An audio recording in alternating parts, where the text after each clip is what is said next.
My name is Chet Peoples.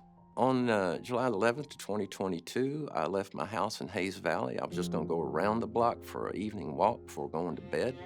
I came across this individual with his back turned towards me, and I'm pretty social. I stopped. He was looking at a little tent encampment there on the corner, and I stopped and said something like, "Isn't that a shame? We see a lot of that, and have a good night." And I turned, and as I turned, he turned around with his fist and clocked me right in my left eye.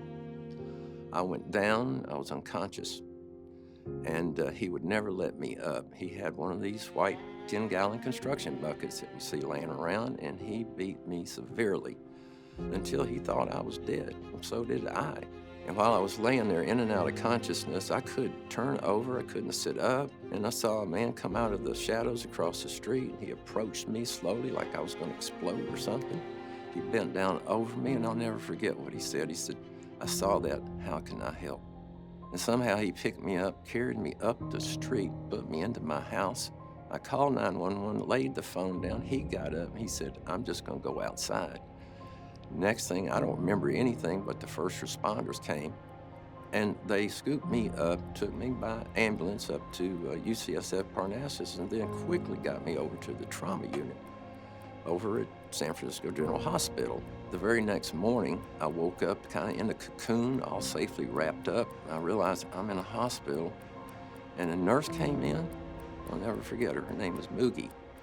Moogie came in, most professional nurse I have ever met, and I've had some experience in hospitals. She was very quiet. She whispered to me what had happened. I had broken my pelvis, 5 or 6 ribs, internal injuries, multiple fractures in my left arm, a concussion, broken tooth, blackened face. I was really severely injured.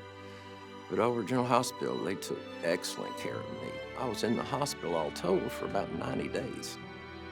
Got out of there and eventually made my way up to a place called Olaf Recovery House, where I stayed for about 10 months to heal up. After that, I finally got my own place to live and have been back doing what I love to do ever since. You know, all that care I got over at General, I don't know what I'd have done had I not had that nurse named Moogie, Dixon Care Team, the 3M surgical staff that came in. They saved my life and put me back together.